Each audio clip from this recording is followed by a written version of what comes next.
these are the files main.cpp and main.qml that are automatically generated when we start a project. And what this main.cpp file does, I explained this in my previous video. In this video, I'm going to explain you how to create a rectangle inside our window. So if I run this, we're just going to get an empty window with the title hello world, because we have included our element window inside our QML, which has a title hello world, which width is 640, height is 480. It's building my application. So you can see that it's an empty application with the title hello world.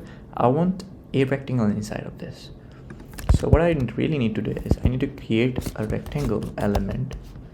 So you can notice is that the element always has a capital letter while the properties has small letters.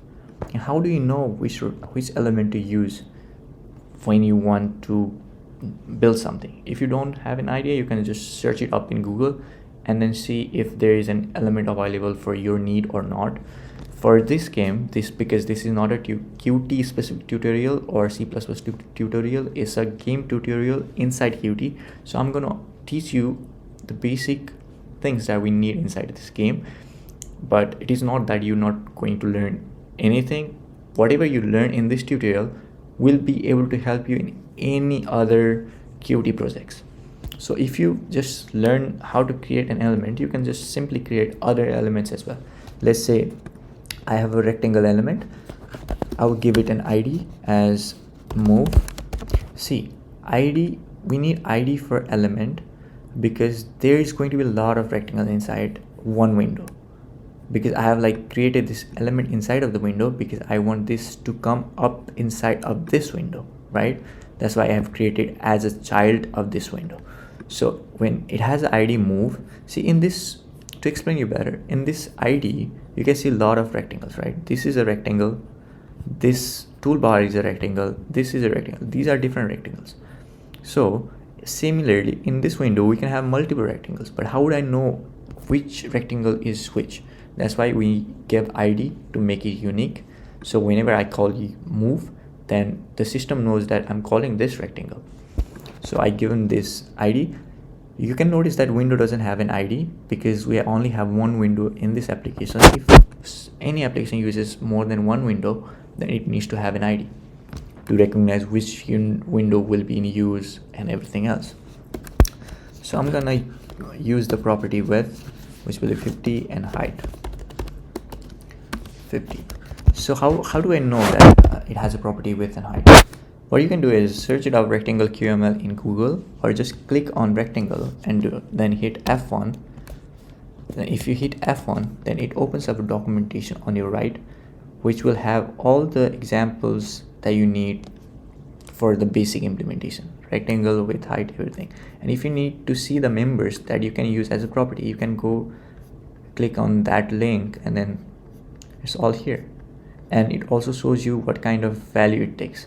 Width takes real integer, that's why I gave 50, and height also the same. You can always use this tool by clicking on the element and then hitting F1, and then it opens it for everything, even for the window. I can show you the example. F1, it opens up for the window. It has these properties that you can use. See, with visible, which is bool, that's why we have used true. That's how we use it. So I'm gonna create this rectangle. I have this rectangle which name is move with width and height, but if I run this application, it will not show you anything in the window, and I'll tell you why. Because it doesn't have a color. It is created in a memory, it exists inside of the window, but you're not able to see because it doesn't have a color yet.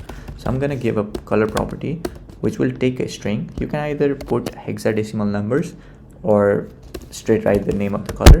I'll keep red. And if I run it, you can see a rectangle of a width 50-50 have been created on the window.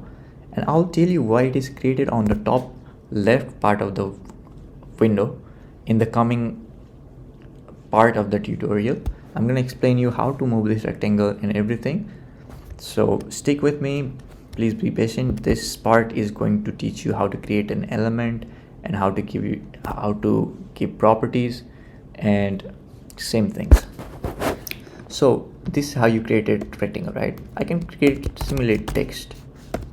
text element. It has a same ID because there's going to be a lot of text inside of your window, so you need to identify certain unique text. So this is similar to what we have done in rectangle, but it could have a different property, so we can always hit F1 and see what properties are available and how we can use it. So I'm just going to remove this. And you can notice that I've created this rectangle inside a window. I explained it that I need this rectangle inside of the window, right? But what if I need a text inside of this rectangle? I'll create a text element. Let's say text, and it has a text string, which is the actual text. And if I run this, the color of the text is default black. It will appear inside of this rectangle. It is inside of a rectangle. So this is a child of this rectangle, and rectangle is a child of the window. And in QML, you can have a child-parent relationship or sibling relationship. Let's say I want this. I'll just remove this, and I'll create another rectangle. Just copy this code and paste it. See how I got an error saying I have the duplicate ID. So I'm just gonna say move one. And if I run this, you'll only be able to see this rectangle first. So I'm going to color it black, so you not see red, because it will be created in the same position on the top left. So the red will be on the bottom of it. And if I do anchors dot center in parent, see how I do parent? This means window, because the parent of rectangle is window, right? And it says anchors the center. That makes it on the center of the window. So you can see now you will be able to see red rectangle on the center of the window, and this will be on its default position on the top left. If I run this, yes, this is how it works. So similarly, you can create different elements inside your QML, and this is it for this part, because I only showed you the rectangle element because we're going to use rectangle element inside this game. And similarly, you can create other elements as well. So this is the basic concept. I hope this helped. And also in the next part, we're gonna move this rectangle either through user input or automatically through timer. We will set the timer, and then the rectangle will move automatically. So we need those concepts inside our game. So I hope you are anticipating for that part. But before going to do that part, actually, we're going to cover basic concept lecture before actually moving towards the coding. I don't want you guys to miss the lecture, because it's going to be very short but very knowledgeable, that you'll understand some fundamental aspects of QML. Thank you.